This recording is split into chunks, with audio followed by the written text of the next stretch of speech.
আমাদের বিএনপি ভারপ্রাপ্ত চেয়ারম্যান জনাব তারেক রহমানের নির্দেশে এখন কিন্তু আপনি ইউনিট লেভেল পর্যন্ত প্রত্যেক দিনই প্রত্যেকটা ইউনিটে একেবারে যুবদল, ছাত্রদল, স্বেচ্ছাসেবক দল সহ সকল অঙ্গ সংগঠন কিন্তু ইফতারি ব্যবস্থা করেছে সাধারণ এবং অসহায় দুস্থদের জন্য।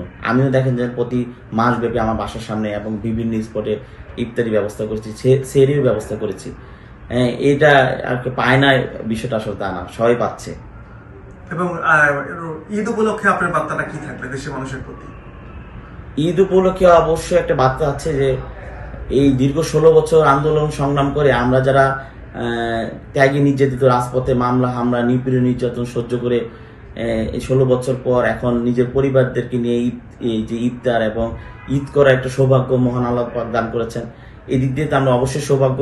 এবং সাধারণ মানুষ এই রমজান মাসে এই যে দ্রব্যমূল্যের ওই যে ঊর্ধ্বগতি বিগত দিনে বছরগুলিতে ছিল, স্বৈরাচারী বছরগুলিতে ছিল, এই দ্রব্যমূল্যের ঊর্ধ্বগতি কিন্তু এবার রমজানে কিন্তু তেমন একটা পাওয়া যায়নি, পাওয়া যায়নি বলে বলা যাবে। যেমন দেখা যায় গত রমজানও ছিল 300 টাকা কেজি পেঁয়াজ ছিল, 1200 টাকা কেজি, তারপর এই যে কি বলে কাঁচামরিচ ছিল।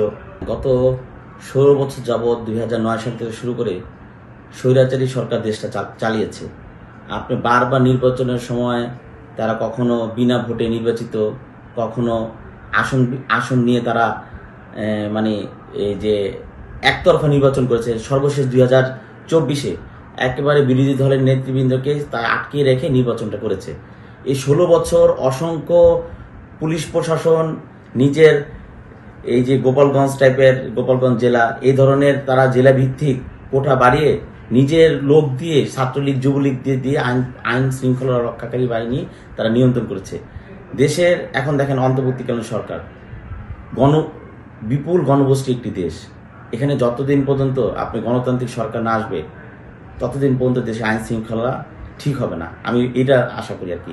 আর যেটা বলেছেন ব্যর্থ, আসলে ব্যর্থ কি? ব্যর্থটা হলো যে এটাই যে 16 বছর আমরা গণতন্ত্র পুনরুদ্ধার এবং ভোটাধিকার পূর্ণ প্রতিষ্ঠার জন্য যে আন্দোলন সংগ্রাম করেছি, ওই আন্দোলন সংগ্রাম করার সুফল কিন্তু আমরা এখন পর্যন্ত পাইনি।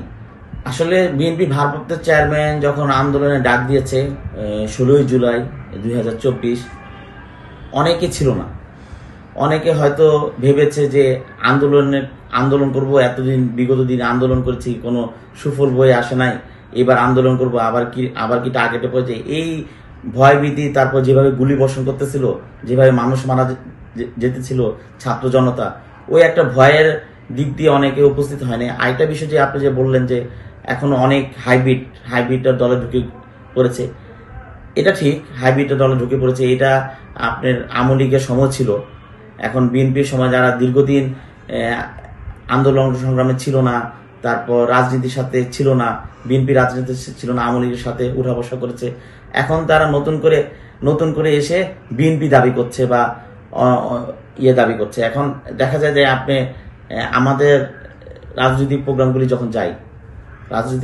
যখন করি, দেখা যায় যে এখন অনেক নেতাকর্মী দেখা যায়।